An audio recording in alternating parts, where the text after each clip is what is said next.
Okay, good morning, everybody. Welcome to Sunrise Daily. Today, I'm Chamberlain Osal. I guess it's a curious button day today. Good morning and welcome. I'm Maupe Ogun Yusuf. Yes, it's a cool Thursday morning with clement weather, and we're grateful. I am Bukola Samuel Wemimo. Welcome. Hey, let's start your day together, shall we? As we always do. Welcome to the show. I'm Kayode Okikilu. We're getting right into the papers. Check, guys. Yeah, but just before we do that, how many days? Just a couple of days now to elections, and some clarifications needed to be made by different bodies. For instance, INEC, they have been speaking. As a matter of fact, there's this statement that came through from INEC Lagos. It says, INEC Lagos read with great concern on the social media in respect of the removal of all Igbos and South-South staff in Lagos State from participating as ad hoc staff in the state during the forthcoming Governorship House of Assembly election on 18th March 2023. It was equally alleged that obedience in Lagos, Sanwo-Olu, and Tinubu were on a call with the INEC rec in Lagos State to finalize rigging plans for the gubernatorial election. It has become imperative to correct the erroneous accusation in some quarters and put the record straight that the ad hoc staff, coalition officers, engaged during the Presidential National Assembly election on 25th February 2023 in Lagos State were 738 in number, bearing in mind that 3 elections were held. The forthcoming governorship election will only require the services of 427 coalition officers because of the 2 elections involved. It is pertinent to state unequivocally that members of INEC that are Igbos were all returned to work as coalition officers in the forthcoming governorship HOA election scheduled for 18th March 2023, while the SPOs maintained their positions. The Honorable Resident Electoral Commissioner for Lagos State, Mr. Olusegun Agbaje, MFR, did not at any point in time engage in any telephone conversation with the 3 candidates mentioned, Obedience, Sanwo-Olu, and Tinubu. In fact, he does not have their telephone numbers. Whoever that has that information concerning the day and time of the said telephone conversation should not hesitate to make it public.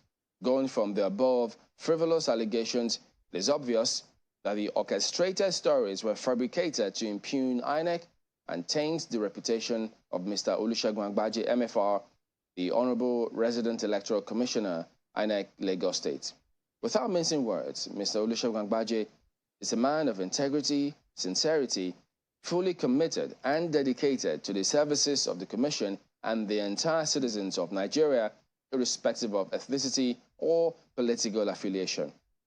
The public should shun fake news, misinformation, and disinformation and allow INEC in Lagos State to focus on the forthcoming election in order to achieve the desired result. So that is a statement signed by INEC, the head of voter education and publicity for INEC in Lagos. Well, the PDP also had their own statement, and I think they're trying to clarify why it is that they withdrew their case in court on asking the court to let them inspect ballot papers from the presidential elections. It simply says it has become pertinent to make some clarifications following insinuations and mischievous reporting of the withdrawal of the application for the Independent National Electoral Commission to grant access to the legal team of the presidential candidate of the People's Democratic Party, Atiku Abubakar, and the PDP on the inspection of the documents related to the February 25 presidential election. The Court of Appeal had granted the request of Atiku and the PDP to be granted unfettered access to the INEC documents used for the presidential elections. On the 10th of March 2023, Atiku and PDP filed a motion, ex parte and affidavit of urgency to ensure the implementation of the court order. But on Tuesday, at a conference meeting between lawyers of the PDP, Labour Party, APC, and INEC, access was eventually granted to the legal team of PDP by INEC. When the matter came up for hearing on Wednesday, the 2 motions were withdrawn because they had been overtaken by events since access had already been granted on Tuesday to Atiku and the PDP. So that's why these cases were withdrawn.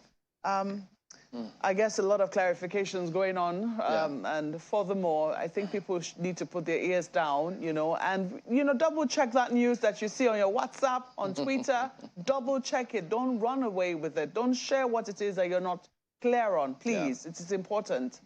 All right, so that said, let's take a couple of dailies this morning, starting with the Guardian newspaper, and the lead story on the front page of the Guardian here at 21.91%. Inflation sets new high amid currency crisis. Experts link rise to Naira redesign. Owaleke, using currency squeeze to tackle inflation counterproductive. Emefiele warns African central bankers against possible bank run. And then on subsidy removal, FG states yet to conclude on palliatives ahead June deadline. So there you go. They got images of the markets as well today. So it's interesting how all of this will eventually play out. But that is the Guardian today.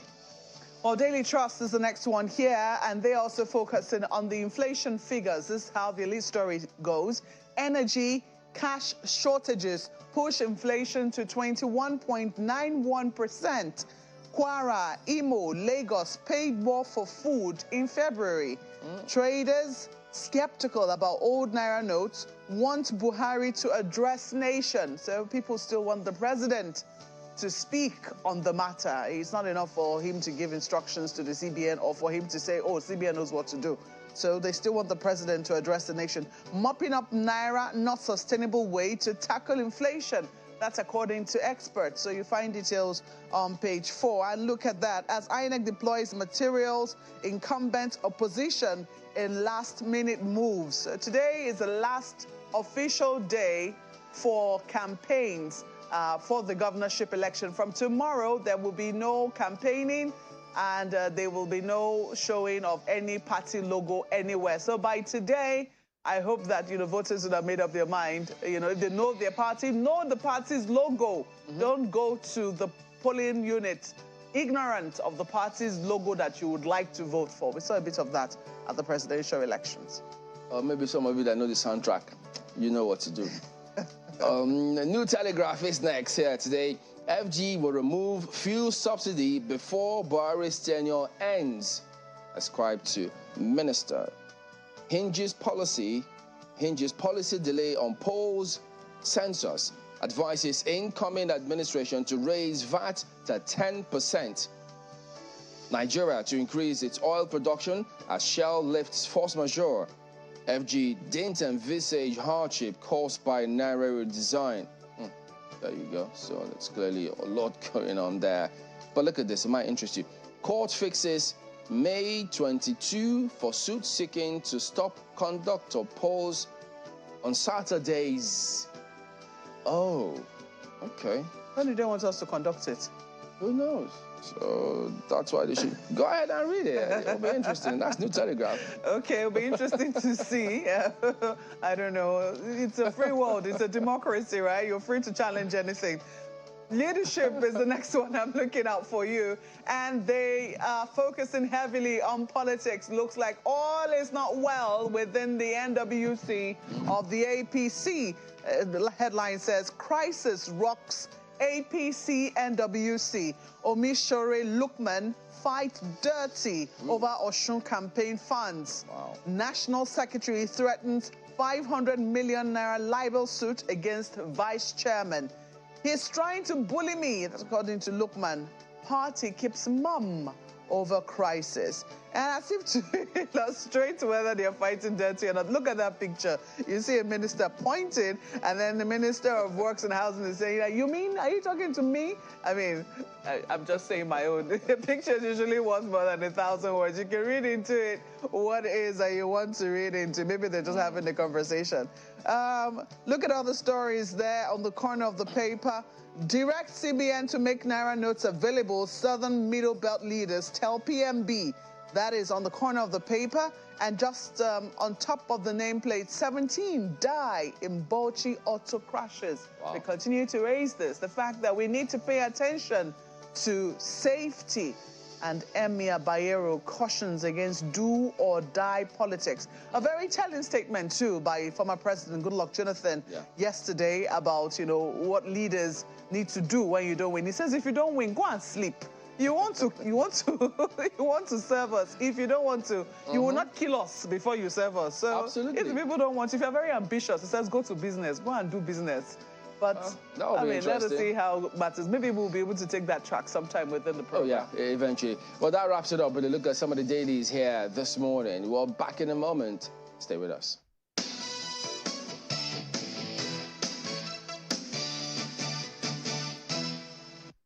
Shall we? As you can see, we have our very first guest on the program this morning, the presidential candidate of the Labour Party in the February 25th, 2023 election. Mr. Peter Obi is right here with us in our studio. Good morning. Thank you for joining us on the program. Good morning. Thank you for inviting me. Well, it's good to have you, really. I know that the pre-election polls, a lot of them said something. They put you as the winner. And I imagine in the whole scheme of things, you may have envisioned this moment, this period after the election, as a president-elect. You may have maybe envisioned what you'll be doing, the kind of deliberations you'll be doing. But that is not the case, clearly. And I just wonder, from your own point of view, because we hear your manifesto, we hear all of these things, but in terms of the emotional angle, how are you handling the result of the election, which goes against perhaps what you had anticipated? Well, for me, is when you go into a competition, especially in a transactional country as Nigeria, you expect all sorts. And whatever the outcome, the most important thing is to stay on course.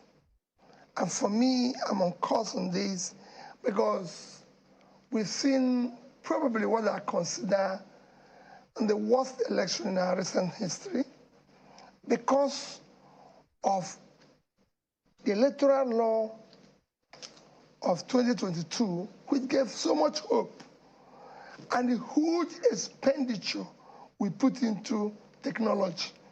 You know what it means, spending over $1 billion, 400-something billion. So there was so much that was promised. And then we went back to where we used to be. For me, that is very, very devastating. That a country as big as Nigeria, the giant of Africa, and supposedly a nation that should be celebrated globally, 63 years after independence, cannot conduct a simple election. Just election. That's how I feel. But for me, the struggle is on. We must reverse this situation. So are you hurt? Are you saddened? Do you have hope? I just want to understand your mental state now. I'm not hurt personally.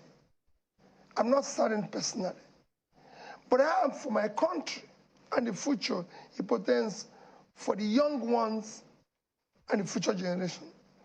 Because we can't go on this way. It must be a better place. We must bequeath them a better place.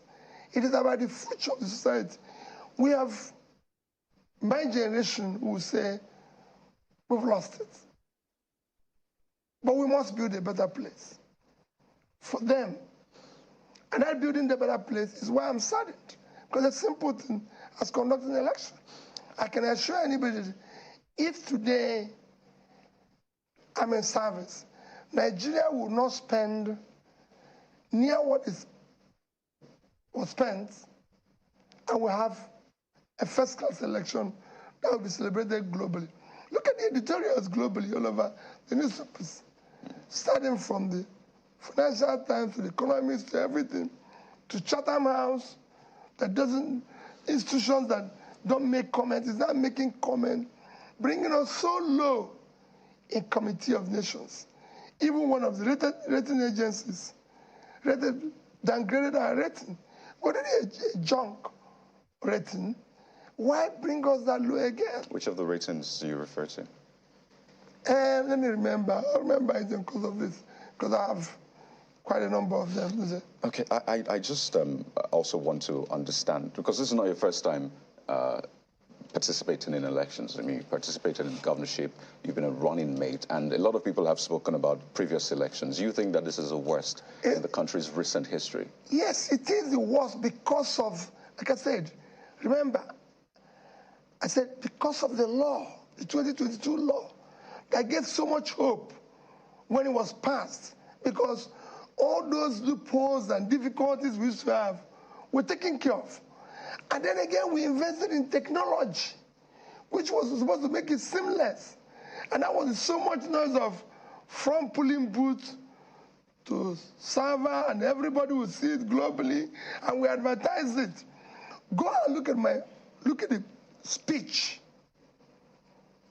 of the APC presidential candidate at Chatham House. Go and look at my own speech. Go and look at the speech of the INEC chairman in Chatham House. Everybody paid so much emphasis on the law and the technology. In fact, the APC presidential candidate said that the winner, that the beavers is evolutionary, that the winner of next election requires an overwhelming mandate of the people to have the courage to be able to do the right things for the country. I've said the same thing. And the chairman of INEC said it will be there for the world to watch, that they can watch it from there. I mean, what else do you expect, guy? When you promise so much, and you didn't even meet the minimum. Mr. B, that's still the bone of contention here. I know that the national chairman of your party had seemingly passed a vote of no confidence on INEC, and INEC has painstakingly, through television appearances and press briefings, reassured that it has nothing to hide and that it will make documents available. Following all of those efforts by INEC, are you satisfied now? Have you been granted access to inspect the information on the BVAS machines used for the presidential election? Well, it's not a chairman of our party that passed vote of no confidence. Nigerians have. It's not chairman of our party. Everybody, including you, I'm sure, have vote of no confidence in them. You might not say it here. I mean, you can't be so sure, Mr. Everybody, I'm definitely sure you could see it. Whenever there's an election announced globally, what it does is that it uplifts the rating, the status of that society. But every newspaper, I mean, go and read the Punch editorial on Sunday. And this editorial, it has never happened before where we have banned editorial globally and internally, where people are saddened. Go to the airport. If you're not sure, but just when you finish this program, go out on the street and ask people, how do you feel? And they'll tell you.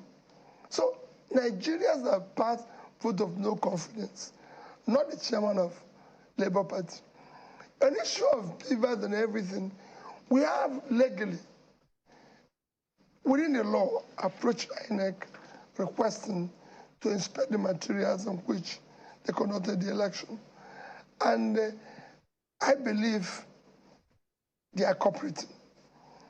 Even when they said they will reconfigure, they've said they are going to put it at the back-end server so that we'll be able, after the election.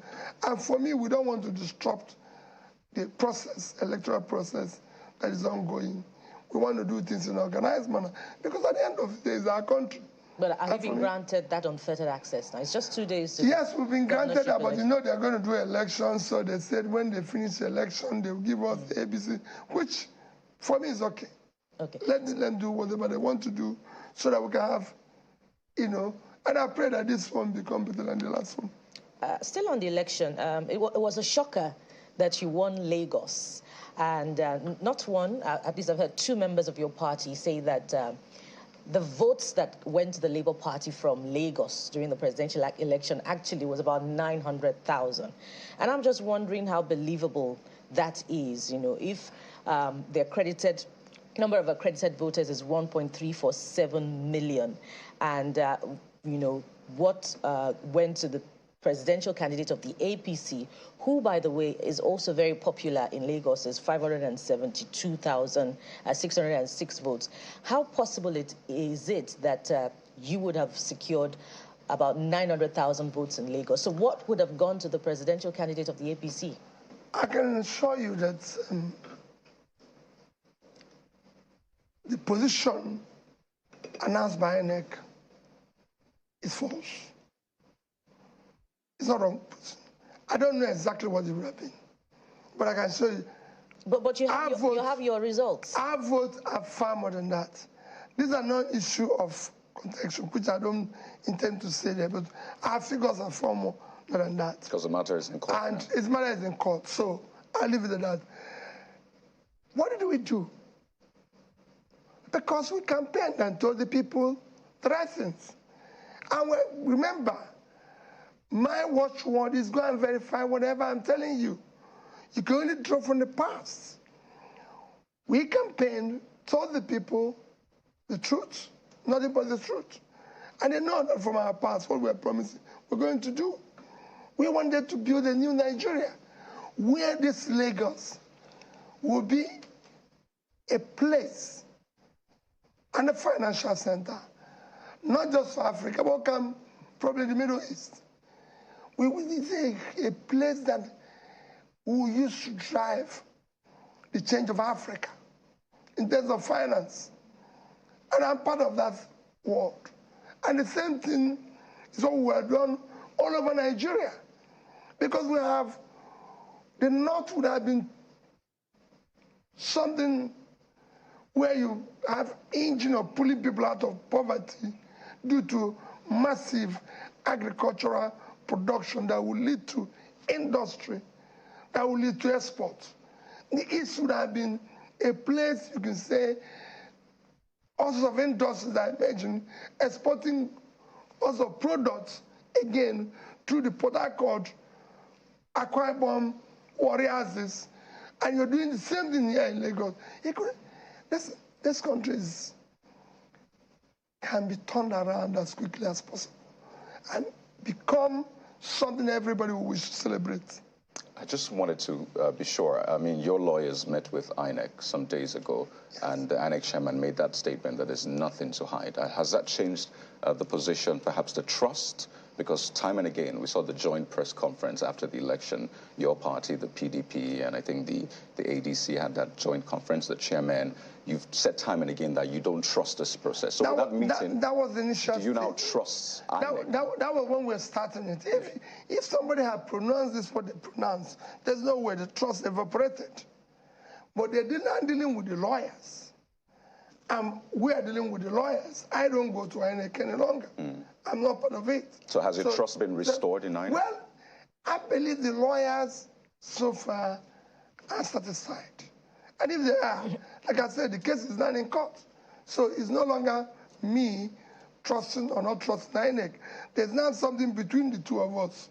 So if that which is between the two of us, which is our lawyers, trust them, you're fine with that? I'm fine with that. Because you have a history with, pardon me, Bukola, you have a history with the tribunal, so to speak, with the court. I think it was your case that first changed the calendar of election cycle in Nigeria. That's in Anambra years ago. So it looks like a lot of people are looking to see if thunder will strike twice on this one. Are you confident in the judiciary as you were then? Well, I am because, like I said, I stayed in court for 3 years where people say it's impossible for you to become a governor through the court, and I became the first. Remember, I was impeached. And again, the court put me back. And I went for interpretation when I said my tenure is not complete, which was one you referred to, that change. They said it's impossible because somebody else has been elected and sworn in, but I changed it. So if you go through that, I've been going through courts, several of them, and I've not had any cause to doubt the courts. But I can tell you, I believe Nigeria have the best, one of the best judiciary globally. It is we politicians that are trying to, because of our transnational nature, is trying to ensure that everywhere is corrupted. And that I wish the judiciary can start reversing. Even with this case, they are seeing globally what is happening. Globally. People go everywhere in the world and they ask, what happened with Nigeria in the election? Africans are surprised. The giant of Africa can no longer deliver. Just election. We're not talking about something great. It's just election. Ghana will soon have election. Without beavers, without everything. It will be seamless, peaceful. You'll see it come very soon. So what is wrong with us? Well, Ghana is, I mean, in terms of population, in terms of the sheer size of what they have to handle, I'm just saying I don't know if that's a comparison. It's okay to learn and, you know, compare notes, but I don't know if that's a fair comparison. Just quickly. But just before you go ahead with that point, I just want to follow up on your confidence in the judiciary. Is it against all odds, you know, to the effect that, you know, there's a diminishing trust quotient, particularly in the Supreme Court, you know, following court verdicts on certain governorship elections in the country. So are you still confident regardless of all of these factors? I don't go anywhere referring how the other people were treated. Irrespective of their controversial judgments recently, I have confidence that they know the country is collapsing. They know they have to help to build a better place for their children and kind. Ghana, if you're talking about Ghana being much more... If it's fair to compare Ghana with Nigeria. India is the biggest and the most populous democratic country. India in my last count, have, I think, 912 or 900 plus registered voters, which is about 10 times that size of Nigeria. And India election participation, electoral process, is about 67%. 67% kind is about, again, above 600 million, I think about 611. If you divide that by 24 million, it's 25 times. Yet, the issue of, call it, problems associated with it is not more than 5%. So, it is a Nigerian problem. Indonesia, Brazil are all bigger in population. They too have challenges, but minus or plus 5%. And it's resolved very quickly. People can see it. What we're saying here is that we had a technology which we paid and advertised so much. How do you feel that your advertising channel is going to be great, things are going to work in channel and everything, and on the day channel is supposed to unveil it, channel now comes out and says, well, listen, we didn't know, or this is fine. Let's not go there. Well, let's go to Abuja now. My colleagues are waiting with more questions. Over to you guys. Yeah, thank you, Kaidi, and good morning. Good to see you, Mr. Peter Obi. Well, let's start. Let me just get your perspective on this. What is the current position of the matter you're pursuing? Because, yes, you have spoken about what you like to see in the long run, or what you would have loved to see with the process. What kind of feedback do you have from your lawyers now concerning how the matter is progressing? Is INEC complying with the decisions as handed out by the courts? You know, for me, it's the lawyers that will answer accurately about this. Like I said, there's not something between INEC and myself and the party. So, from what they've said so far to me, they say they are working with them. You know, I will not say, well, yes or no. But if the lawyers say they're working with them, that means they're working with them. And that I'm okay with. Okay, Mr. Peter Obi, good morning. I'd like to ask you, what key element would you say is the singular factor or will I say if there are multiple factors, what would you say really stand out for you that make these elections the worst, as you have described them to be? Well, the issue of the so-called beavers, which have changed to basic value acceptable.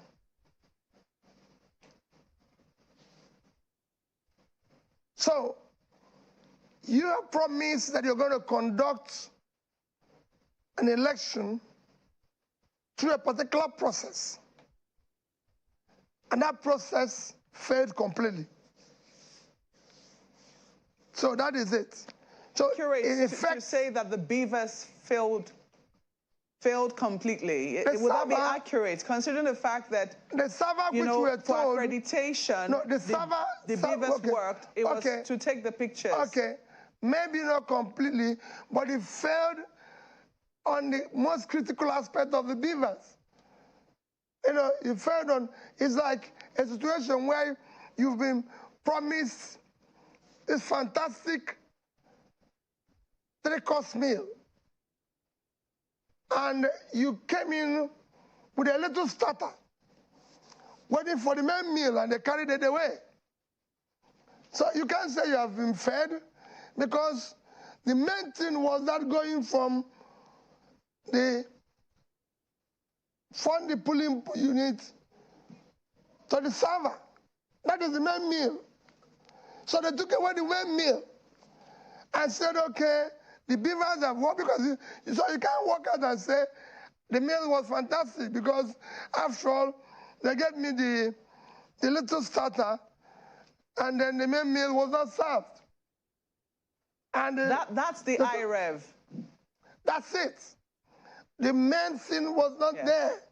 Nobody, even in my village, where people are not sophisticated, not educated, they were all glued to one place waiting to see the result coming in through, like they told us that everybody will be seeing it. I'm sure you didn't see it, my sister. They said it failed. That's the IREV. The IREV is separate from the beavers. The beavers accredits people, and then it's supposed to take a picture and upload it to the IREV. The IREV did not work on that day. Yes, me and you know the difference between all this. For the average Nigerian, that is all included. And I want to speak to the average Nigerian. What they've sold us, whether it's IRF, whether it's the IRA, what they told us is the beavers is from this to this. We are promised this sumptuous meal, and we just had a serve of the starter, and they disappeared with the rest of the food. So we didn't. That is the worst lunch we have had. I've had to make that clarification, because you know that the beavers is also going to be used again in this governorship elections, and a lot of people might be imagining that that exactly was the instrument of fraud, and maybe might be reluctant to use it, or might be reluctant to come out. But the IREV was, you know, people are what didn't work, and I'm very happy for how you have. Thank you. How you described it. But, you know, moving beyond that, might not come out. You know, we're pushing them now. Yes, we're begging them to have faith and come out. Exactly. So I know as a result of that, you've been going around a number of states. I mean, you've given speeches, you've done a few thank you visits around a number of states to thank your supporters for their votes on the day of the presidential election. And I think yesterday you were in Jos, in Plateau State. I don't know where you're going next. I don't even know how you're doing it, because you were in Jos and now you're in a different location entirely. I'm wondering, what state would you be really keeping an eye on for your governorship candidates? Because some people within your party are saying, yes, we voted you because of your capacity and your competence, but we're not going to blindly vote Labour Party, you know, top to bottom in all cases if we're not confident about the candidates that your party is fielding. How are you going to persuade such people to, you know, continue to support the Labour Party and understand party politics, as the case might be? Let me tell you, I support the obedience. Please do not vote blindly. We have we have a country and we have a problem, and we need to deal with it. And I've said, please, you watch one will be character, competence, capacity, and compassion. The country needs to see competent people in position to serve. So do not vote blindly. And we have them in a number of states. Remember, labor is not, remember what they told you when we were starting, that we don't have structures. So we don't have people all over the place competing.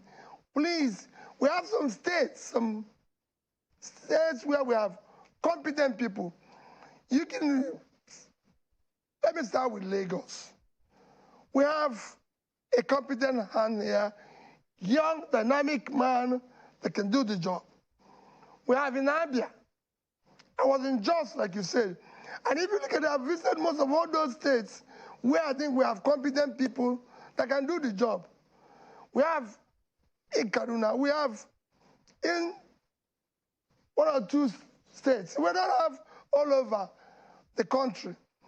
Out of the 10 states, 30 states or so, that is 28 states where the election for governorship is coming up on the 18th. I think probably we have about 6 or 8 of them where I think we have candidates who are participating and I feel they can do the job.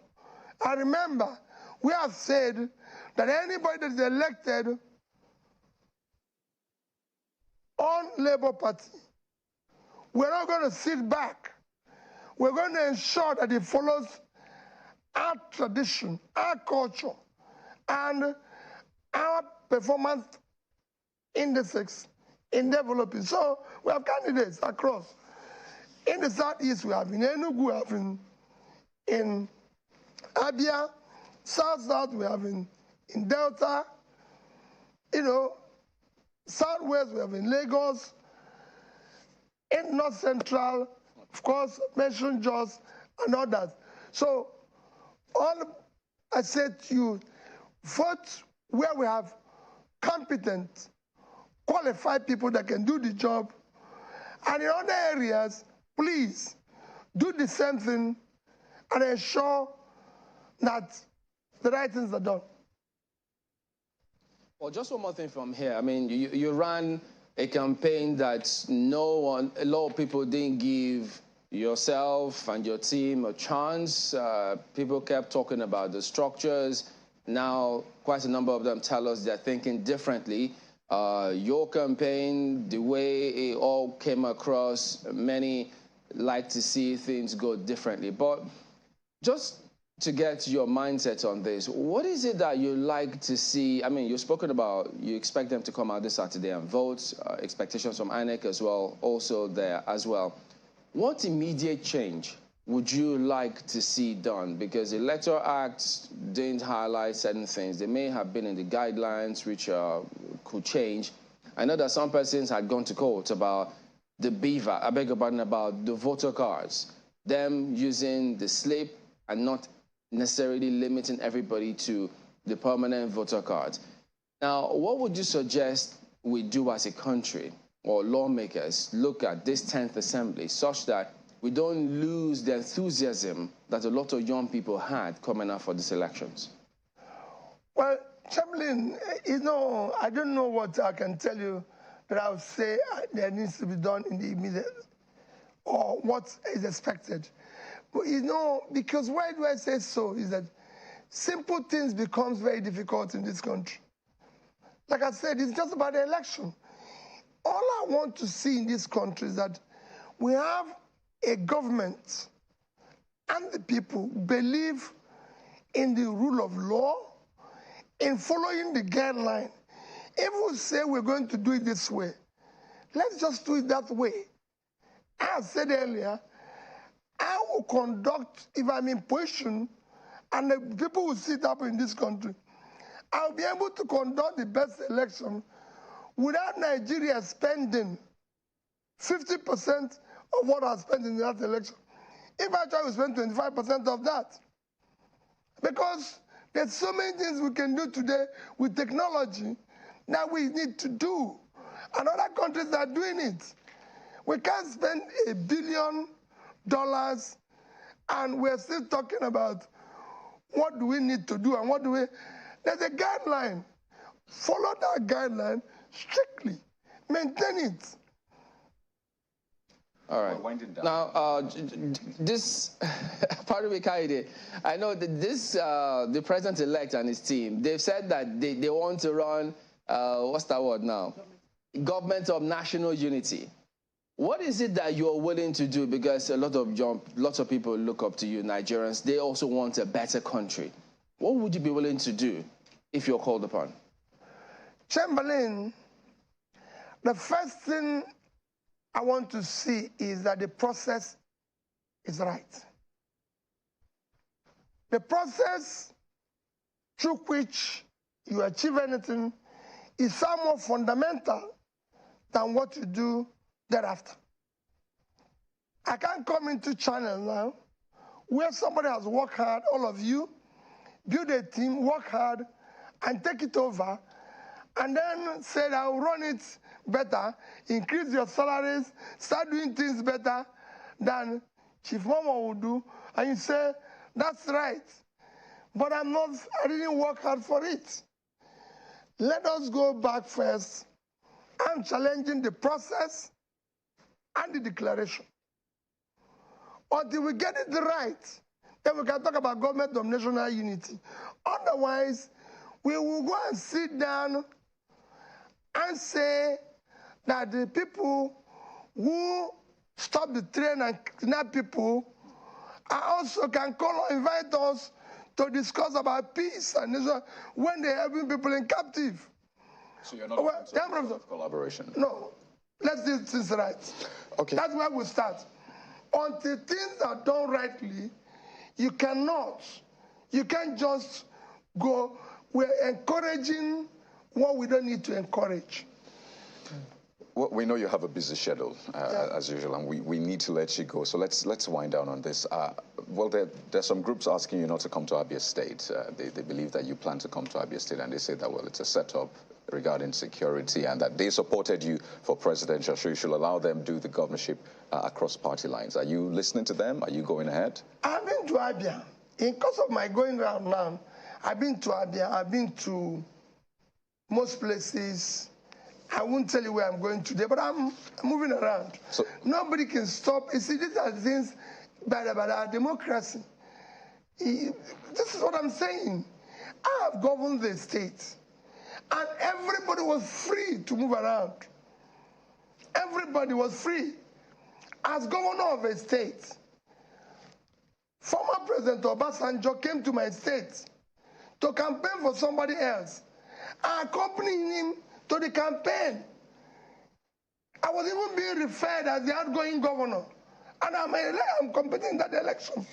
As governor of a state, Governor Fashola is still there, will tell you, came to campaign for Dr. Chris Ngige. I gave him my staff car. My staff car went to bring him from the airport. They campaigned for Dr. Chris in a campaign that I am, because of them, that they canceled my own campaign. Because I said, all the vehicles I'll use, they have it. So let them finish and go. The next day I continued. Everybody was coming. That is the way it should be. This is a campaign. You know, it's like when people say, oh, what is happening in Lagos? I said, Lagos, all the contestants are Lagosians. And they are Lagosians. Whoever is supporting them doesn't make any difference. And then what happened in Lagos, people living in Lagos, more of the indigenous voted for me than the visitors. Let us please be able to do little things that can show that people who live here are human beings. Right. Just one for me, and as a straightforward question: should you be unable to prove that you won the election, are you returning in 2027 to contest again? Well, I won't say anything, but I can tell you, it's not a question of proving whether I won, you know. It is a question of that the election had issues, and those issues will be sorted out in court. I'll be shocked if this country goes on with that situation. It will then stamp that it is a complete criminalized country. We can't allow it. We need to start unbundling this criminality. And that's why people are calling about structure. When they were advertising structure or not structure, it is this criminality and fraud that we witness is what they're talking about. And we want to unbundle it for the sake of our children. It's always very interesting having you. Just to be clear, are you going to accept the outcome of the court, whichever way it swings? I won't say anything until when it happens. But you have... and I'll make my comments. You say you trust the judiciary. I trust the judiciary. I believe they know what is happening in society. They live within the society, and they'll do the right things for the society. You know, we could continue this conversation, and I know you two, you can continue with us, but we have to let you go. And we really appreciate your time this morning. Thank you very much. Mr. Itobi, the presidential candidate of the Labour Party in the February 25th, 2023 election. Well, we'll go to a break now, and when we return, we'll be back with some more. Please stay with us. Welcome back to Sunrise Daily. Well, we do have Senator Lado, Yakubu Lado, the PDP governorship candidate, but we're expecting Dr. Rada. He hasn't joined us as of yet. He was spoken to, expected him to be on this morning, but at the moment, he is not on cue. But good morning, Senator Lado. Thank you for joining us on the program today. Let's start off with you on this particular subject matter concerning the forthcoming elections this weekend. Yes, we know that the last election, the presidential and the National Assembly one, gave the PDP the win. The PDP won the presidential election in Katsina State. But much as you may consider that a plus, but they always tell us that locally the dynamics are different, and the president, they say, may also come into play here. But what are from the reading you get on the ground in Katsina State about this Saturday's elections, you think it's going to be a repeat of, I know you expect it will be a repeat of the same, but clearly you are also wary of the APC, are you? Or you think it will be smooth sailing for you and your party?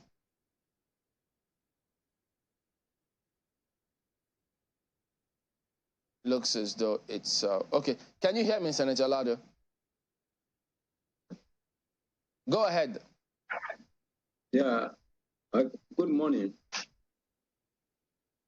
Yeah, I did ask you about this Saturday's elections. Are you wary of the APC, or you think you have absolutely nothing to worry about for this Saturday's elections? Well, let me say to you that I'm fully prepared, and I'm very comfortable that I'm going to win the election. What inspires your confidence? Because I know I'm very accepted to my people. I've campaigned all over the 34 local government. I've seen how accepted I was.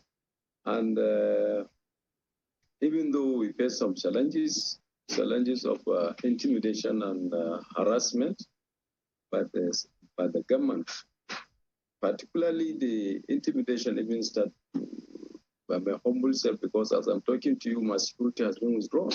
I don't know what happened, no answer yet. By who? By the Inspector General of Police. He's withdrawn your security detail? When did this happen? It happened over 2 weeks ago. Did you reach out to him to confirm that it was indeed him who ordered the withdrawal? We talk, we make a press conference, we make the world know, thinking that they look at the risks on my life, but there was no response up to this moment as I'm talking to you. And with all that, that doesn't scare me. If the thing that would make me scared not to campaign, I went ahead. And as I'm talking to you, I'm staying without a security. What about state security? If the police is not there with you, I thought that state security are also usually attached. Yes, I have some details from the SSS. Good. So hopefully the IGP is listening, and hopefully that will be attended to if it hasn't been, as you say, it has not been. But could you give us at least some insight? Why do you think, what tilted the elections in favor of your party for the presidential elections? Because our party is very popular. The APC has done nothing virtually, but there's everything in the state. If you can see that we are facing a series of crises, particularly as regards to the security of our dear people. People have been killed on a daily basis. People have been kidnapped, molested, and the civil servants are facing a series of intimidations and harassment. As I'm talking to you now, so many civil servants have been sacked. Government has given directives, you must vote APC or otherwise at the expense of your work. The same with traditional rulers, that if for any reason you didn't vote APC, is also you are going to be dethroned.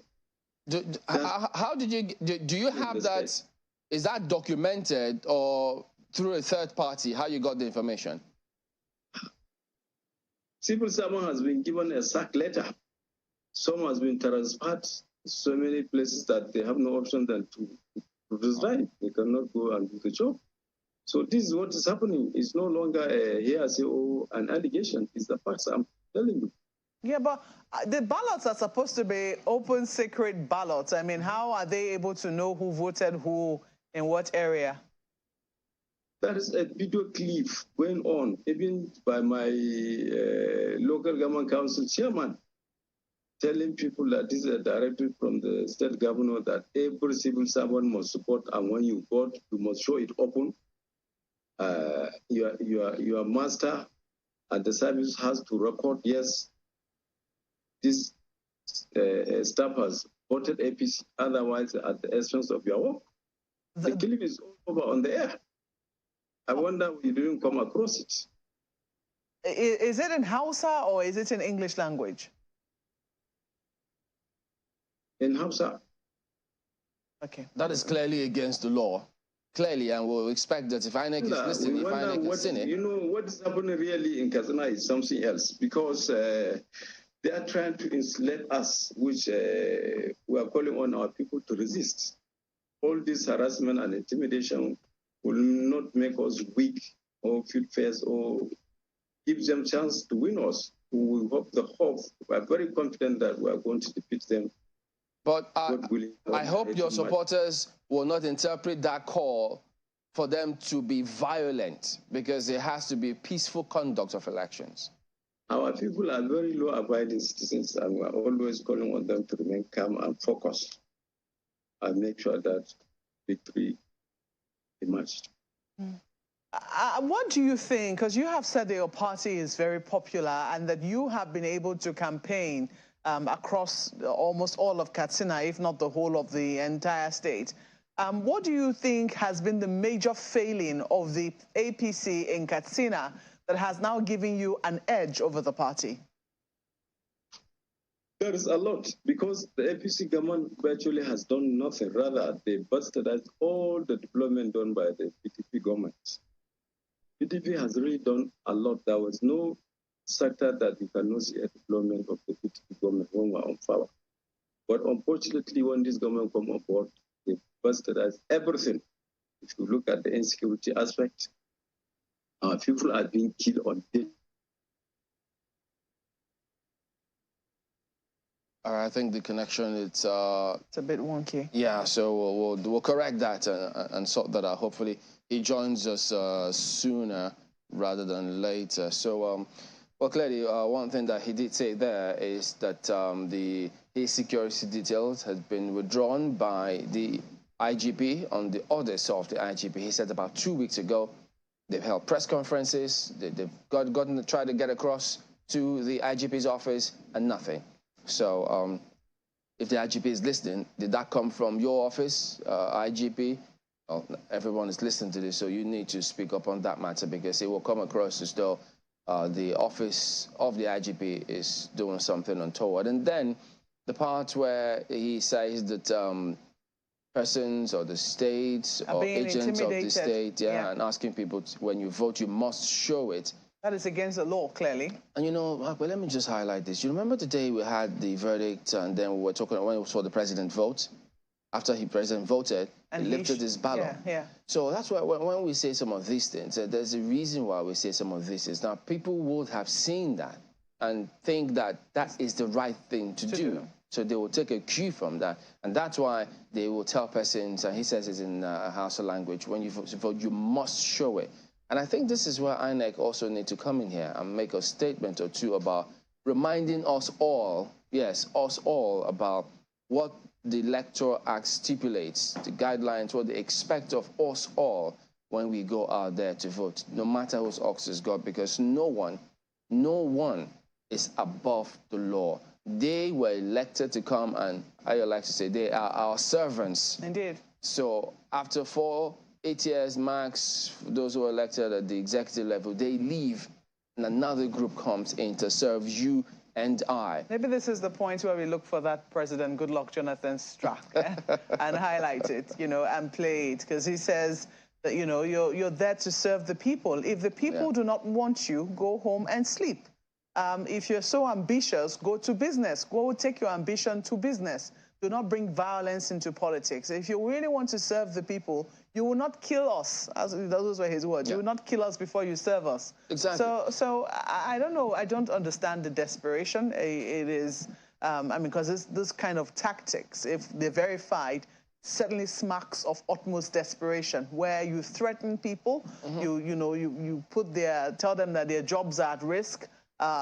These kinds of tactics really are unacceptable. And if people have ways of documenting them, because I know that Katsina is not we're just hearing this now from the Katsina governorship candidate for PDP.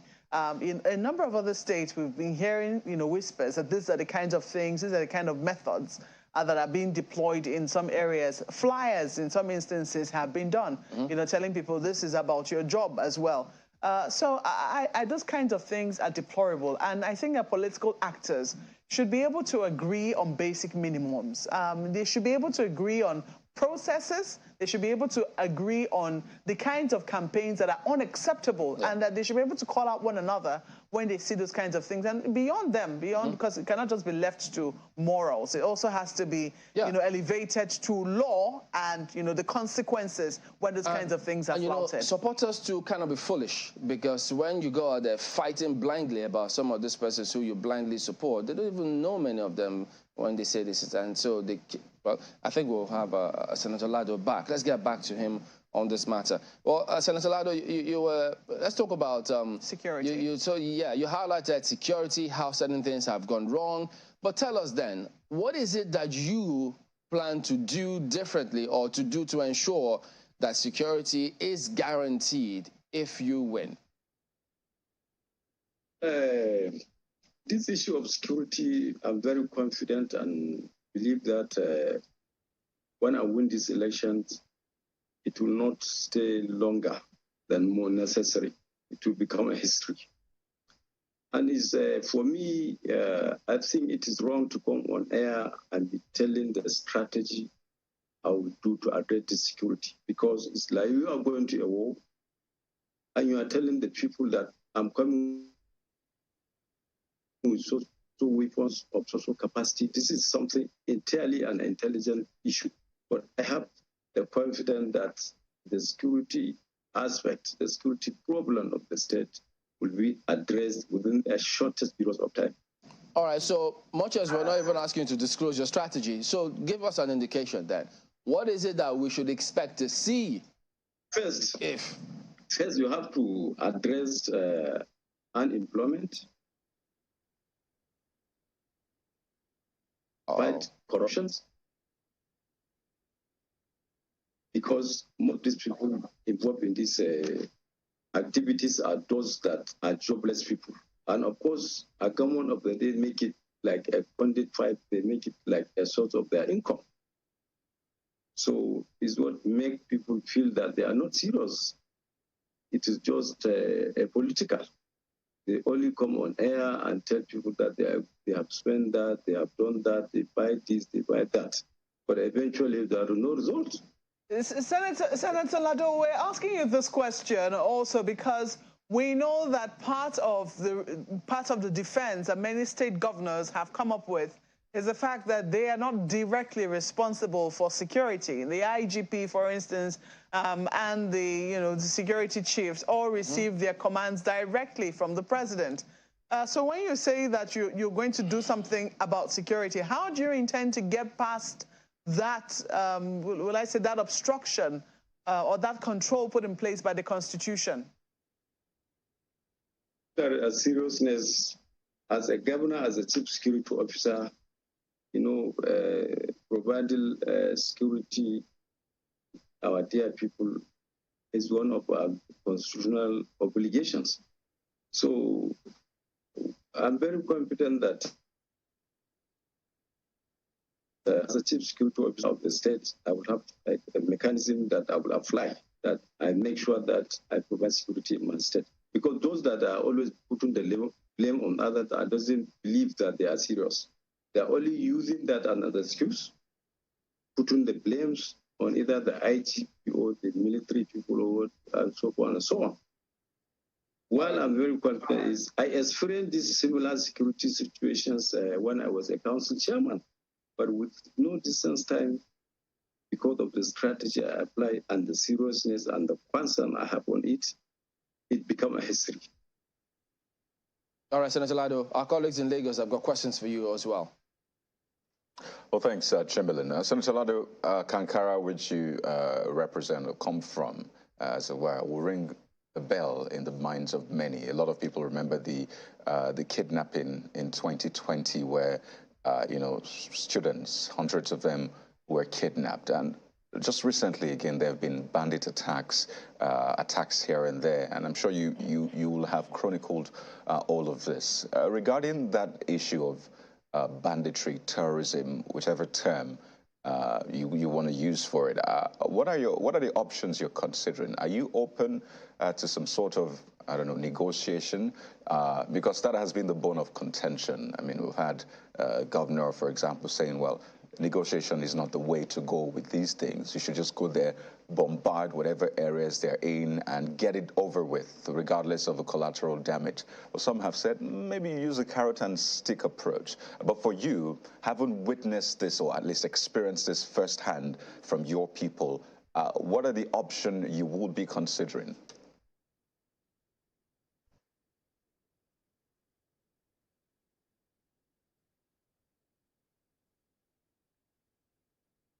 I'm not sure I can hear you, Senator Lado. Can you hear me well? Oh, yes, I can hear you now. Just go ahead. Yes. So when I come on board, part of my strategy is that first, of course, I will give them a warning that everybody, they should either surrender or they should leave the state. Otherwise, I'll go on them without fear of people. And those that are willing to come back to negotiations, of course, will offer that amnesty. If they are not ready for that, then we fight them square and make sure that we put them out. Right. I'd like to step back a bit and talk about the politics of it all. You have a history running for office. This is not your first time, clearly. You are in the CPC.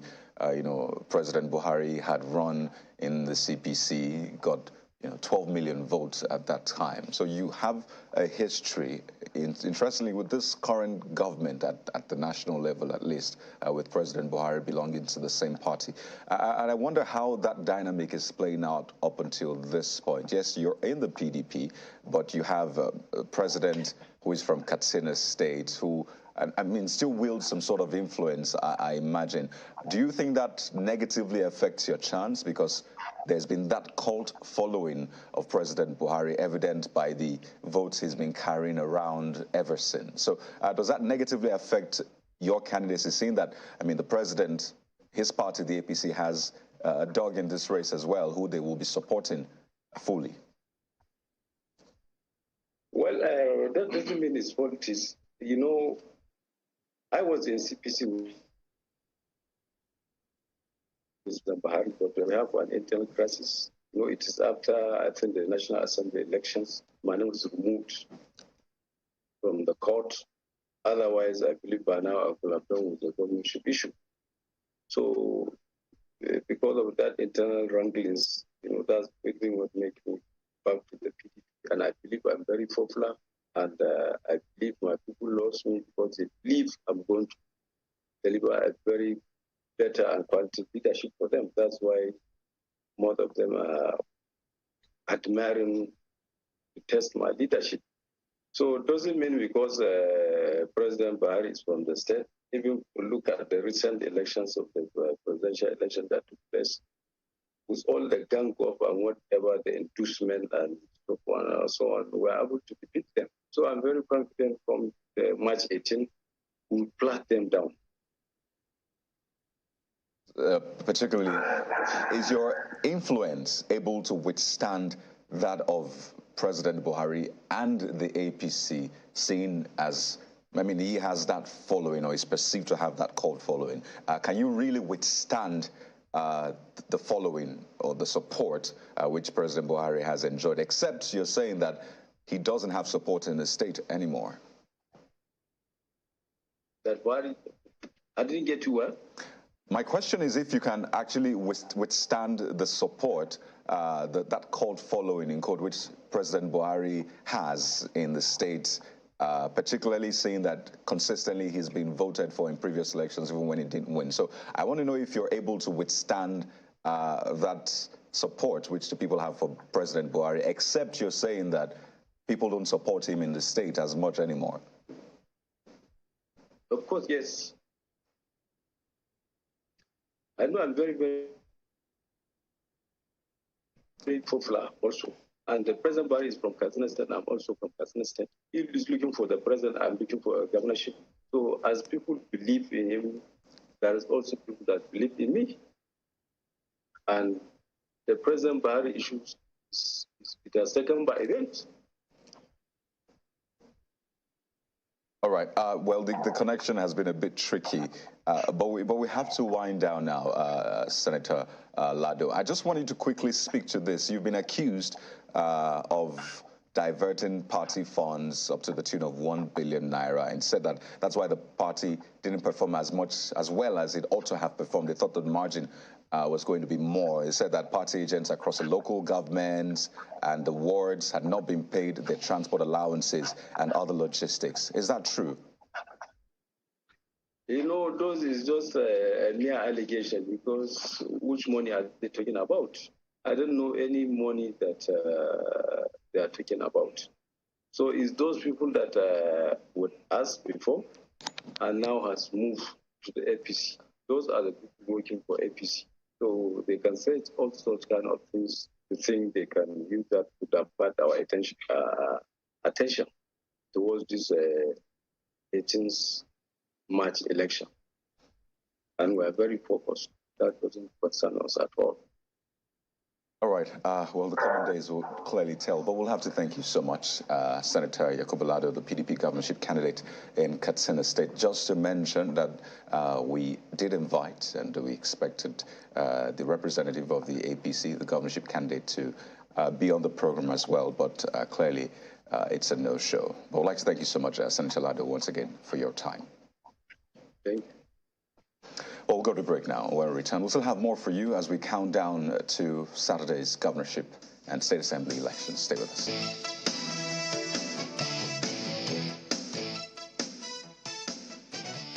Yes, indeed. Welcome back to Sunrise Daily. Well, just to put it out there, we did invite Dr. Diko Rada, the APC governorship candidate for Katsina State. It was scheduled to be on this morning, but as we speak, is unable to join for the conversation. So, but moving on, we do have, as you saw in that welcoming slide, Senator Haliru Jika. He joins us. He is the NNPP governorship candidate for Bauchi State. He joins us virtually and here with us. Good morning, and thank you for joining us on the program today, Senator. Good morning, Mr. Chamberlain. Yeah, now, you've been in the House of Reps, now in the Senate, and then you're eyeing the #1 seat in Bauchi. Isn't that a little too soon? Because There's an incumbent there who is equally keen on sitting down there. He's not planning to call for the removal of Vance, which you like him to do. What makes you think you can unseat him this Saturday? Mr. Chamberlain, you see, each state in Nigeria has its own peculiarity and way and style of politics. Bauchi State has always been a revolutionary state. If you go through my political history, I started as a youth leader before becoming as member of the State House of Assembly, and subsequently got elected as a Speaker of the State Assembly when I was barely 30 years old. And afterwards, you can see this is where I am now, representing the Bauchi Central Senatorial District. So I'm a grassrooter, and Bauchi State has always been a revolutionary state. We know where the Akasa Azari Araka syndrome started from. It started from Bauchi, not Kano. And Bauchi is the base of Nigerian politics. So I'm very confident and positive that the youth and women of Bauchi will speak this coming Saturday, 18 March, inshallah. Senator, could you translate that proverb for those who may not understand it? Okay, it means that you will cast your vote, wait for it, protect it, and make sure you declare at the polling unit. But this time, the governor is intent on protecting his territory. He's caused that seat. He wants to stay there. Then you have the APC candidate. So you have quite interesting people in that state who have support across board in the state. So what is it that what kind of message do you think will resonate with the people to make them look your way this Saturday? Yeah, you see, being in the Senate, I'm in my comfort zone, but it's a call for the youth and women of the state for us to salvage or to salvage our state from the hands of people that are mismanaging it. Bauchi State is a civil servant state. So, and when you come to Bauchi State, I've toured the 212 wards of the state campaigning for NMPP. And when we see there is an ISO, there's no single presence of government all across the 212 wards. That is why I found it very important or very necessary for me to lead this mission or this battle to rescue our state from the hands of these people. You have chaired... Okay, apologies. You've chaired different committees and been members of different committees as well, from the House of Reps up onto the Senate. Recently, Senate Committee on Police Affairs, then the Police Act also there. And we know that recently, governors up north did agree with their southern counterparts that there was indeed a need for state police. Now, that hasn't come to be. You want to be a governor. Isn't this going to perhaps make people in the state think, well, senators, why should we look at senators' way? After all, the governors wanted us to have a proper security architecture that is closer home. They didn't do it. And now you want them to vote you as governor, having not done what the people wanted. You see, the issue is not about creating the state police. There's a motive behind that call or move for the call of state police.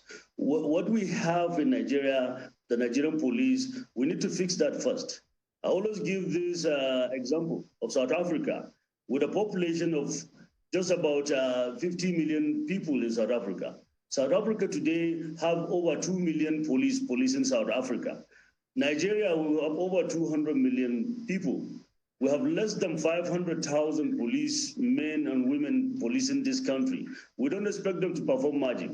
We have to fix the national police first before thinking of going to the states. Because as it is now, with the peculiarity and the current political situation, we're afraid that the governors will use that as a campaign tool, or will use that to suppress their opponent or to oppress them. Well, this question is almost cliche now, but people always look back at how parties performed at the presidential elections to see just how they'll be able to do in the governorship election. In fact, in some states, that's how they labeled battleground states.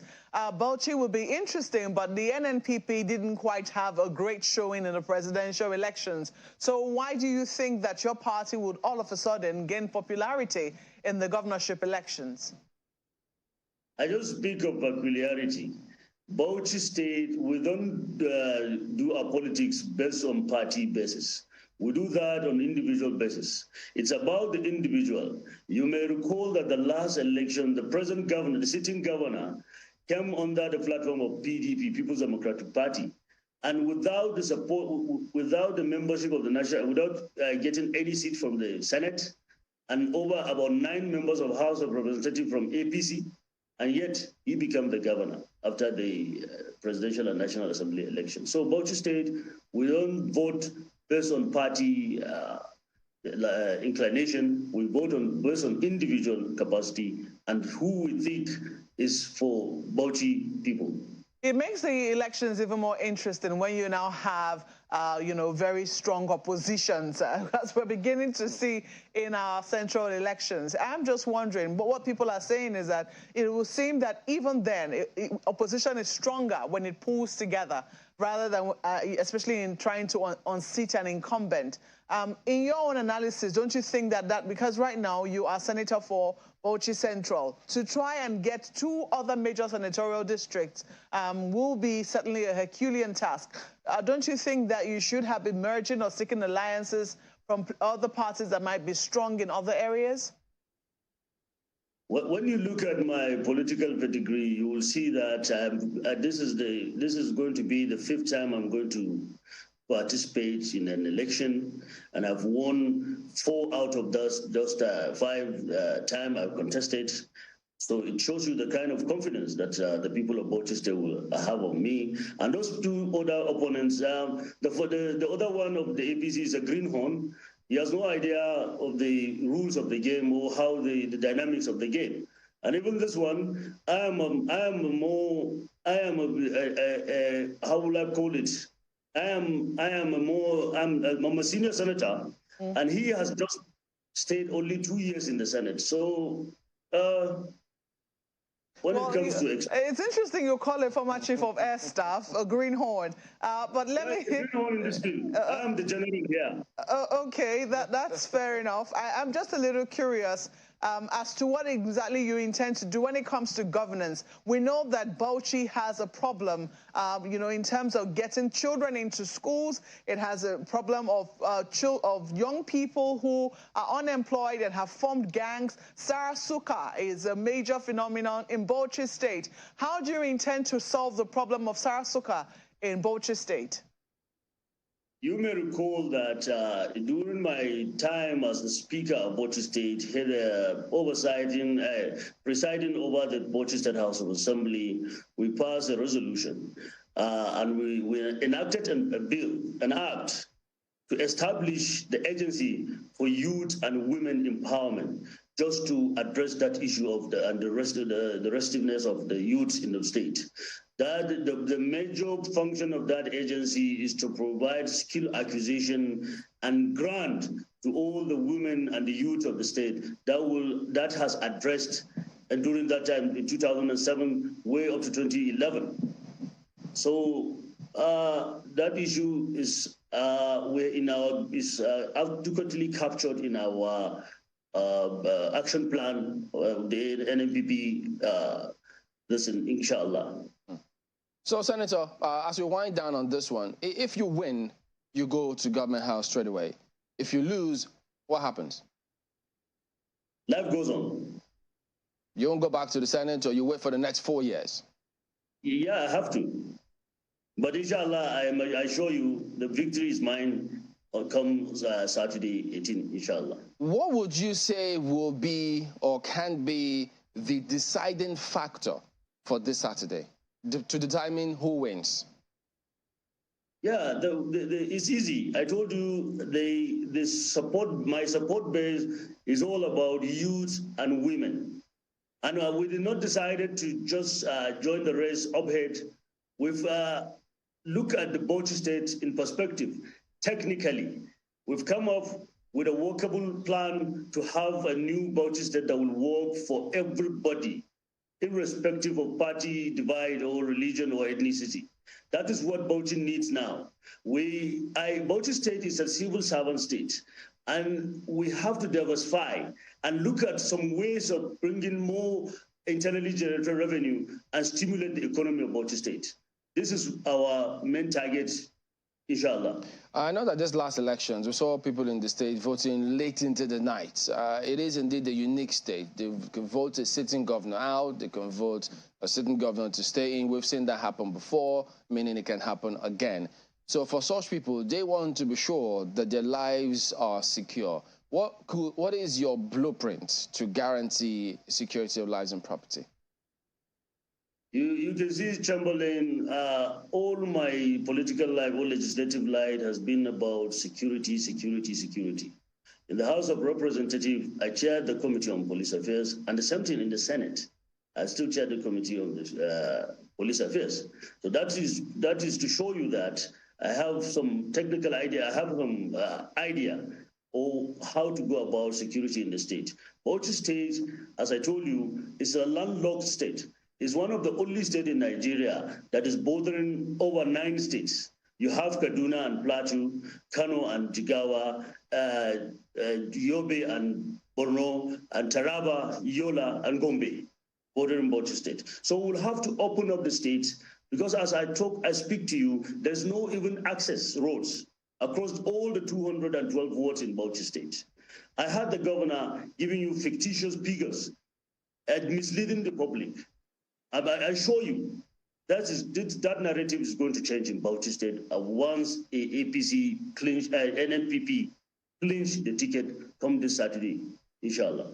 All right, then time will tell, and that will be this Saturday, as a matter of fact. So we do thank you for coming on, Senator Haliru Jiga, governorship candidate of the NNPP for Bauchi State. Thank you for coming on, and all the best. Thank you very much, Mr. Chamberlain. So there you go. But we will be back in just a moment. We'll talk about this forthcoming elections. What we even decide? How do we know? What yardstick? What indications do we look out for one to win? Don't forget, for the governorship and state houses of assembly. That in just a moment. Stay with us.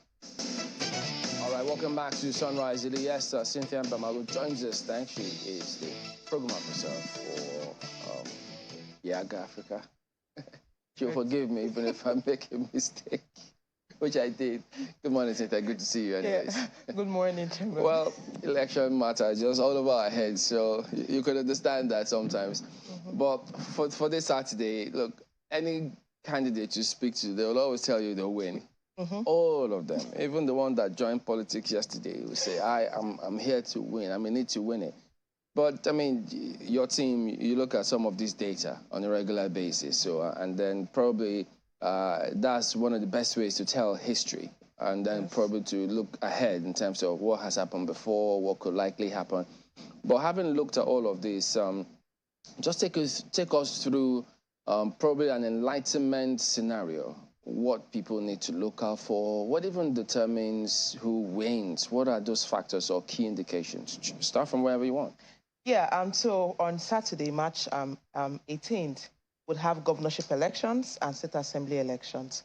However, we don't have governorship elections in all the 36 states. I remember that we have states due to court rulings, their electoral circle changed a bit. Yeah. So for instance, states like Kogi, Bayelsa, Imo states would not have governorship elections. Edo, Ondo states would not have governorship elections. Anambra and then Ekiti and Osun would not have governorship elections. However, they would have state assembly elections. So the governorship elections will be happening in 28 of the states, while the governorship will happen in 28 of the states, while you'd have the state assembly across the 36 states. The Federal Capital Territory has no elections because, it's not a state.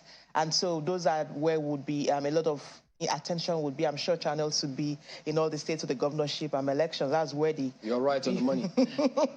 Yes, that's where it will be happening. Now, for the governorship elections, in states where we have the governorship and state assembly elections, every voter is expected to receive at least two ballots, to receive two ballot papers, one for the governorship, one for the state assembly elections. While in those states, these 8 states that I had mentioned that have only governorship elections, what we're expecting is that the voters would receive just one ballot paper to vote for their state assembly lawmakers. And so on elections, they just know that if for these 8 states, you're voting for just the state assembly elections.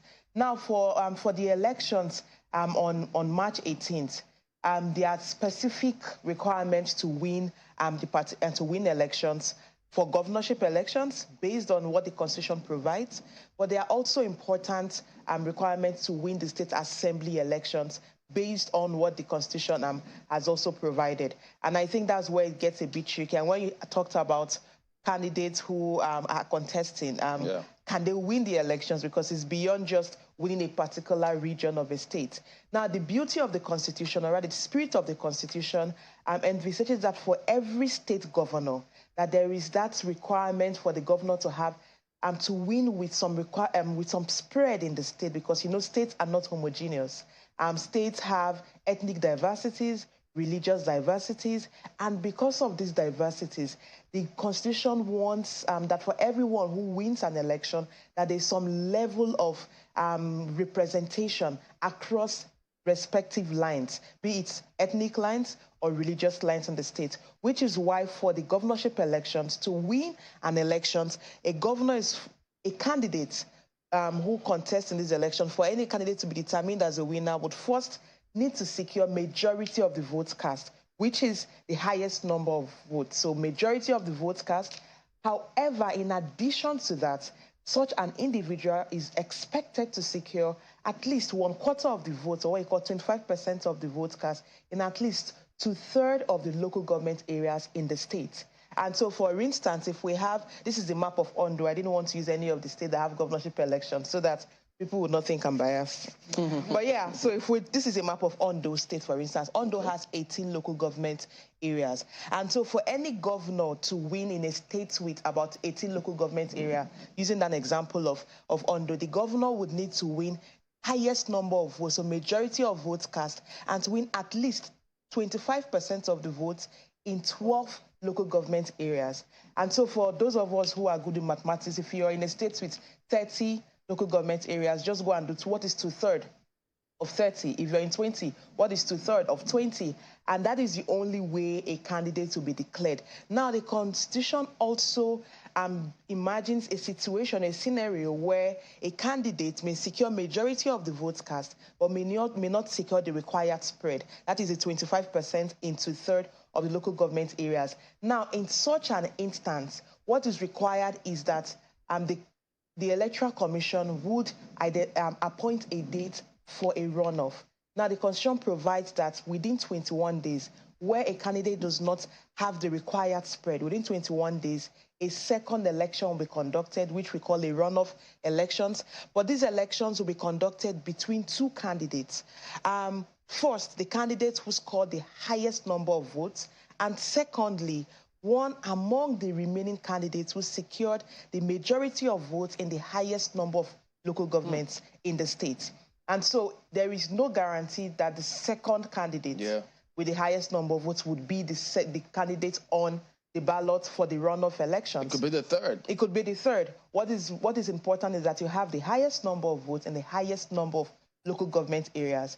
And in a situation where you have two candidates who had the highest number of votes in the highest number of local governments, then one amongst these two who had this majority amongst these two would be the candidate for the second election. And the idea is there is that need for representation across ethnic, religious, and other lines of diversities in a particular state, so that no governor would say, I won because only my people voted for me, or I won because only my faith or my religion voted for me. The idea is that every governor that emerges must be one that truly represents the state across different lines. So you must secure the votes of the candidates across those lines. And I think for these elections, it's going to be, we've seen from the presidential, they were quite contentious. And the way the maps changed, you know, from the presidential elections, we also expect that it could influence or inform the governorship elections, meaning it could be contentious. And we expect that some states, you'd have candidates who would struggle to get a spread. And if that is the case, the Constitution requires that that the Electoral Commission conducts a runoff within 21 days. Now, for the State Assembly elections, it's very simple. I was just about to drag you there. Because you talked about how some states, some voters will only get a ballot in one state. In one state, yeah. So in a few states. In a few states. For those states where you have, you have elections happening across 36 states. For state assemblies, about 993 state constituencies. Now, to win a state assembly elections, all a candidate requires a simple majority. And you may ask, why no requirement for the spread? Now, the idea is a lot of state assemblies represent the state constituencies are either one local government area, two local government areas. Now, the idea is within local government areas, there's some level of homogeneity in the sense that you most likely have one ethnic group dominating, or even you almost have religious dominance within a local government or two local government areas. So that sense of homogeneity just requires that a candidate for state assembly just needs to win a simple majority. So the highest number of votes for that state constituency would get a candidate into the state assembly for these 36 states where elections will be conducted. Well, I know that Yaga Africa will be keenly watching the governorship elections. Yes. Are there any states that will be of particular interest to you? I mean, looking at how they performed in the governorship elections. I beg your pardon, the presidential election. Yeah. Well, there are states that will be interesting. We'll be conducting the PVT in 3 states. Kano, you know why? Kano will be an interesting state to watch out for. We'll also be conducting that in Benue and in Delta State. However, would observe the governorship elections across all the states, especially the results coalition. Now, beyond Kano, we know that Lagos would be an interesting state to watch out for because we saw how the presidential elections went. Sadly, post that, there's been a lot around ethnic division and all of that, and I really hope that for these elections, Nigerians vote beyond ethnic and religious identities, but rather vote on competence, capacity, and character, because that is what determines quality leadership. But we also know that states like Zamfara will be an interesting state also because of, we follow the politics of the APC-PDP in that particular state. And then I talked about, I mentioned Benue already. Nasarawa is also an interesting state. If you noticed the elections in Nasarawa, you had different parties winning at the National Assembly elections. Yeah. So you could have a constituency where APC, PDP, Labour Party got Senate, House of Reps, and then the presidential votes. So Nasarawa is going to be an interesting state because one is a diverse state, ethnic and religious-wise, and for these elections, a lot around identity will be defining the elections. I think Plateau would also be interesting. Rivers, sadly, because if you follow the conversation in the presidential elections, it was contentious, but we did raise queries around the results from Rivers. There were lots of inconsistencies in the results from Rivers State.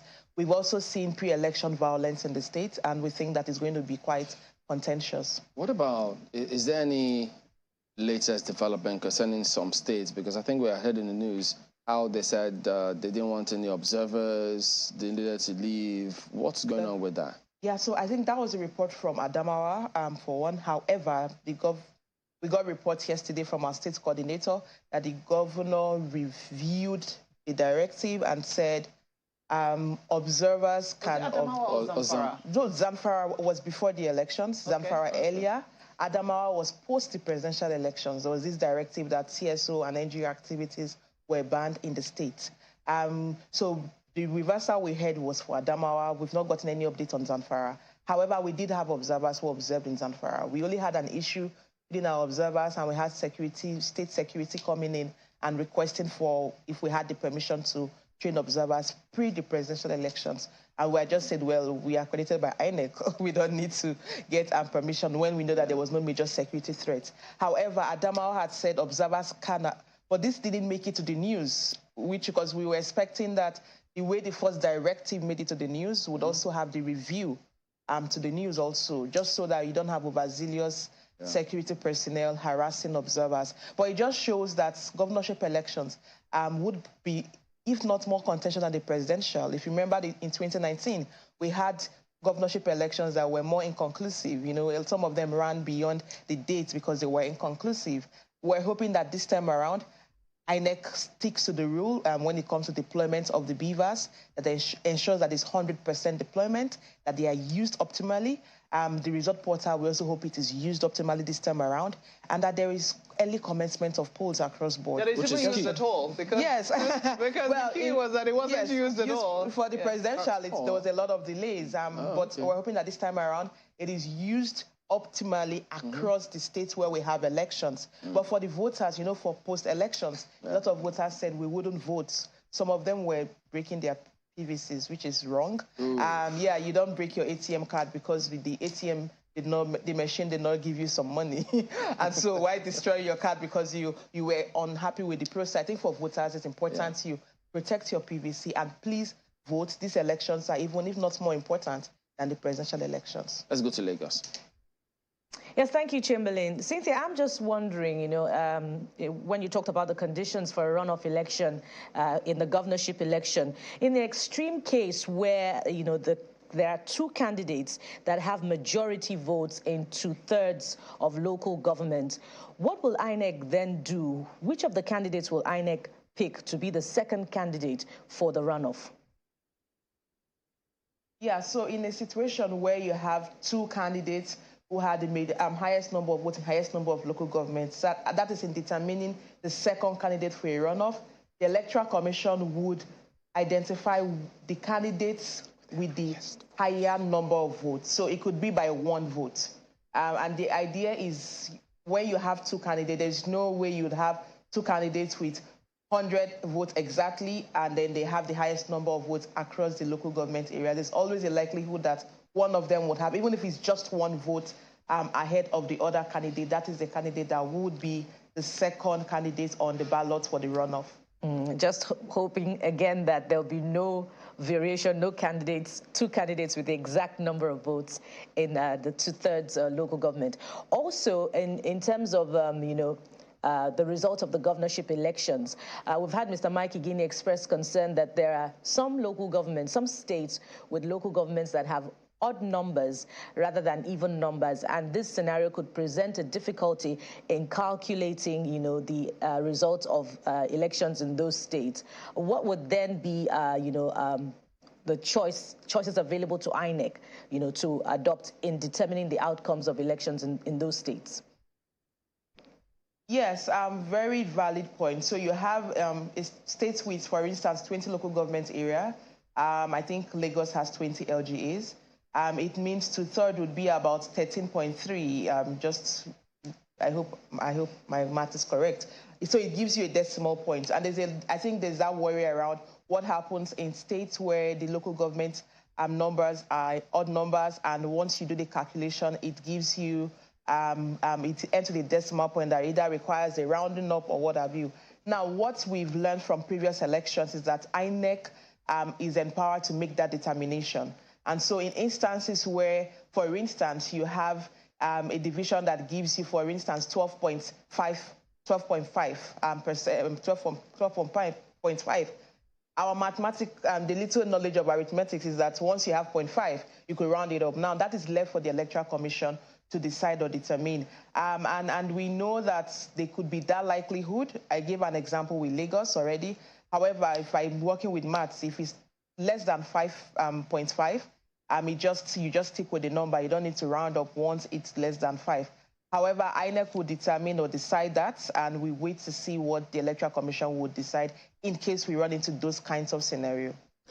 You know, the underlying assumption of any election is that people will actually come out to vote. That's why we prepare for the elections. And I think that's been a major issue, which we've referenced during the course of this conversation. We saw a shocking 24.9 million people, or at least total votes cast, amidst the controversies. And for a lot of people, that people had projected a certain percentage, even better than what we had seen in the past. But clearly, this is even, it falls short of the projections. And a lot of people are even anticipating that the turnout for this election might be lower, which is why this conversation is important. But it is beyond us, really. We have INEC, which has its major role, voter education and building trust, security agencies as well, essentially the whole stakeholders. What must INEC still do? I mean, we have a day or two to the elections. What should INEC be doing now, or what should they still do to build that trust up to a point that people will maybe forget what they witnessed in the February 25th election and, against all odds, come out to vote on Saturday? Yeah, you know, sadly, people can't easily forget. However, INEC has that responsibility to rebuild trust. And I wish the Commission had invested a lot in communication post the presidential elections, at least hosting press conferences and hosting engagements to provide clarification on some of the challenges and update the people on steps taken to address those challenges ahead of the governorship elections. But INEC still has at least 24 hours to do that today and tomorrow. Provide updates on their plans for the elections, logistics especially, ensuring that we have early commencement of polls, sufficient deployment of materials, and that the technology works, both of the technology, so the BVAS and the INEC result viewing portal. However, for voters, I also think we need to, we have that responsibility to come out and vote. Like I said, you mentioned already, the numbers for presidential elections were really poor. But we hope that for these elections, Nigerians understand that these state elections are really important. It determines development at the state level. We need governors that can build states that are economically viable. These days, we have states that are struggling, and we can only do that when we vote right. So for Nigerians, beyond the challenges in the last elections, we cannot win if we keep quitting. And I believe that for these elections, we need to turn out in our numbers and vote in the people that we believe will represent our interests in government. Yeah, I need to have questions. It could go to the election body, right? Yeah, yes.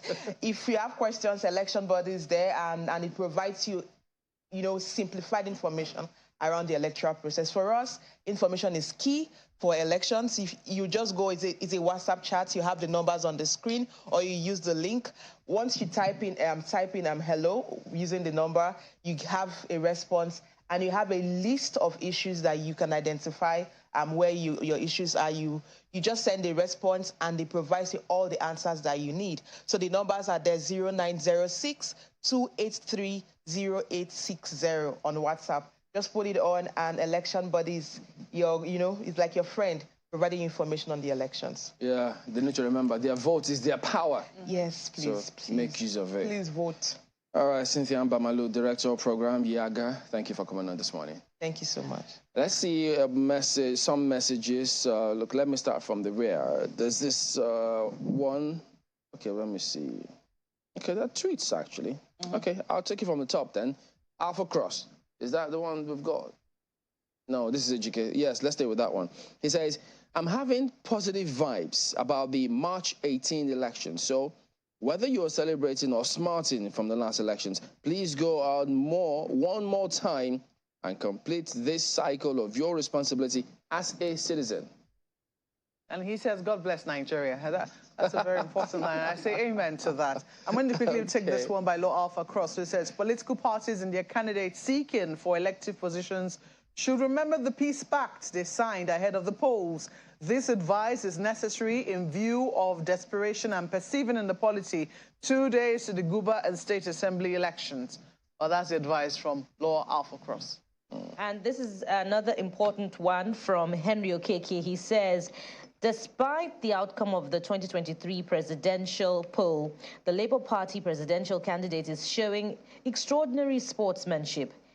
This spirit of sportsmanship is synonymous with patriotism. That spirit should be embraced by the gubernatorial candidates in the forthcoming election. Very sound reminders there and admonitions from our viewers. Thank you for the feedback. Yeah, that is the show today. We do thank you all for watching. We'll be here again tomorrow. We've got a double dose for you, so make it a date with us. We'll see you then. Thank you for watching. I'm Chamberlain. What's up? Thank you. I'm Maupe Ogun Yusuf. From here, I'm Bukola Samuel Wemimo. Let me just reiterate Cynthia's words. We cannot win if we keep quitting. Let's keep that in mind. I'm Kayode Kikiolu. Goodbye.